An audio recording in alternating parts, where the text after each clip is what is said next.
Morning बच्चों, आज के हम नेक्स्ट वीडियो में बिजनेस स्टडीज़ के लीगल इन्वायरमेंट के बारे में पढ़ेंगे। लीगल इन्वायरमेंट नाम से ही इसका मीनिंग क्लियर होता है। लीगल इन्वायरमेंट किससे मिलकर बना है?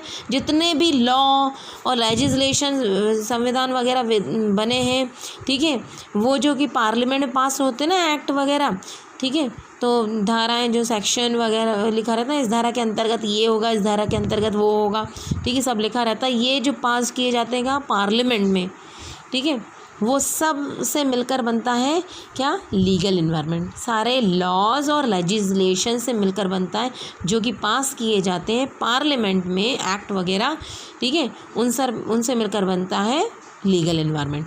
और कोई भी ये जो लॉ बनाए गए हैं, कानून बनाए गए हैं, जितने भी एक्ट बनाए गए हैं, ठीक है, अगर कोई भी बिजनेसमैन इसको निगलेक्ट करके, ये जो लेजिस्लेशन को निगलेक्ट करके अपना बिजनेस ट्रांजैक्शन नहीं कर सकता, ठीक है, क्योंकि जो भी उसे ट्रांजैक्शन करना है, जो भी काम करना है, वो लीगल बाउंड्री मतलब कानून के अंदर रहकर करना पड़ेगा, ठीक है। जो कानून दायरे बनाए गए हैं हमारी देश की सरकार ने, उसके अंदर हमको काम करना पड़ेगा, उसके रूल रेगुलेशन के हिसाब से काम करना पड़ेगा।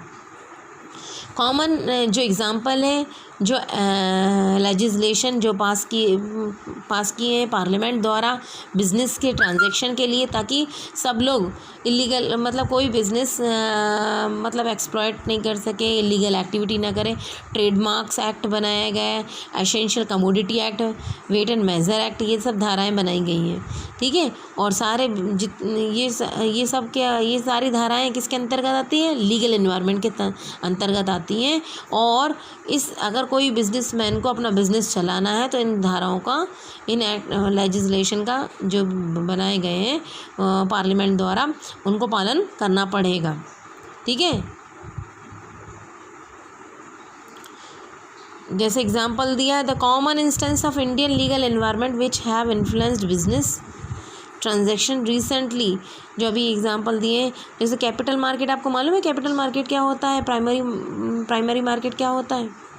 नहीं मालूम? सबसे पहले तो हम सेबी, जैसे क्या होता है कि फाइनेंशियल मार्केट, सबसे पहले इन दोनों को समझने से पहले आप फाइनेंशियल मार्केट सुनो।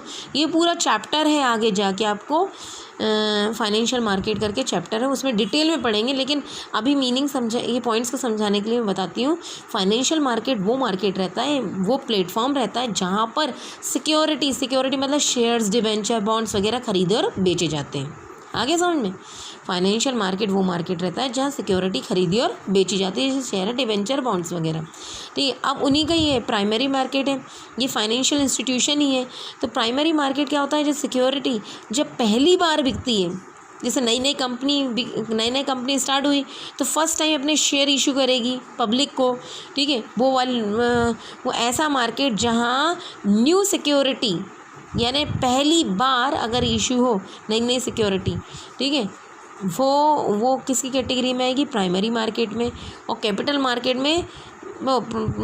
मार्केट में या सेकेंडरी मार्केट भी कहा जाता है इसको, जो ऑलरेडी एक बार बिक चुकी, फिर क्या होता है किसी और को फिर से दोबारा बेच रहे हैं, इशू कर रहे हैं, वो सिक्योरिटी काय के अंतर्गत आएगी? कैपिटल मार्केट में। तो ये क्या करती है? इनके लिए बहुत सारे रूल रेगुलेशन चेंज करती रहती है, बिजनेस के लिए आसान हो सके। Removal of control from foreign exchange, ठीक है। पहले कंट्रोल मतलब बहुत ज़्यादा 1977 में जनता गवर्नमेंट पावर में आई थी, तो उसने विदेशी कंपनी को बाहर कर दिया था ना, ठीक है। तो इसने 1991 में क्या हुआ, वापस विदेशी कंपनी को बुला लिया, ट्रेड बैरियर्स हटा दिए गए, मतलब कंट्रोल करके रखा था, तो उसको क्या कर दिया? ढील दे दी, ठीक है, 1991 में। Unnecessary trade restriction, licensing system हटा दिए गए लिबरलाइजेशन पॉलिसी में, ठीक है, जिसके कारण क्या हुआ? फॉरेन इन्वेस्टर भी हमारे देश में इन्वेस्ट किए, इंकरेज हुए, ठीक है। और जिसके कारण इंडिया के जो कैपिटल मार्केट में, जो फाइनेंशियल इंस्टीट्यूशन में, NRI ने भी, मतलब जो हमारे देश के निवासी नहीं है, विदेश के निवासी हैं, उनने इन्वेस्ट किया।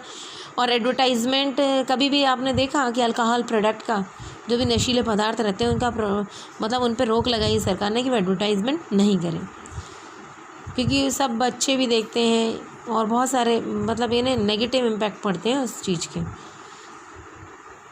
कंपलसरी मतलब वार्निंग दी गई है टोबैको प्रोडक्शन के लिए कि उससे कैंसर होता है। उसके जो जो टोबैको रहता है उसके रैपर वगैरह में भी मतलब ये फेस इस तरीके से बनाया होता है कि मतलब आप ये खाएंगे तो आपको कैंसर हो जाएगा गले का, ठीक है, लेकिन फिर भी लोग खाते हैं। तो इस टाइप से वार्निंग टाइप की कंपलसरी देने के लिए कहा है टोबैको प्रोडक्शन में।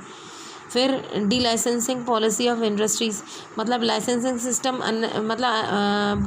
पहले 1991 से पहले क्या था, मतलब कंपलसरी लाइसेंसिंग होना बहुत ज़रूरी इंडस्ट्री को सेटअप होने के लिए। फिर लिबरलाइजेशन पॉलिसी जब अपनाई गई उसमें जो अननेसेसरी ट्रेड बैरियर्स हटाएगा तो उसमें लाइसेंसिंग सिस्टम भी मतलब कुछ गिनी चुनी कंपनी को कंपलसरी था, बाकी जो अदर कंपनी था उनके लिए लाइसेंसिंग सिस्टम हटा दिया गया, ठीक है। इसको बोलेंगे डी लाइसेंसिंग पॉलिसी।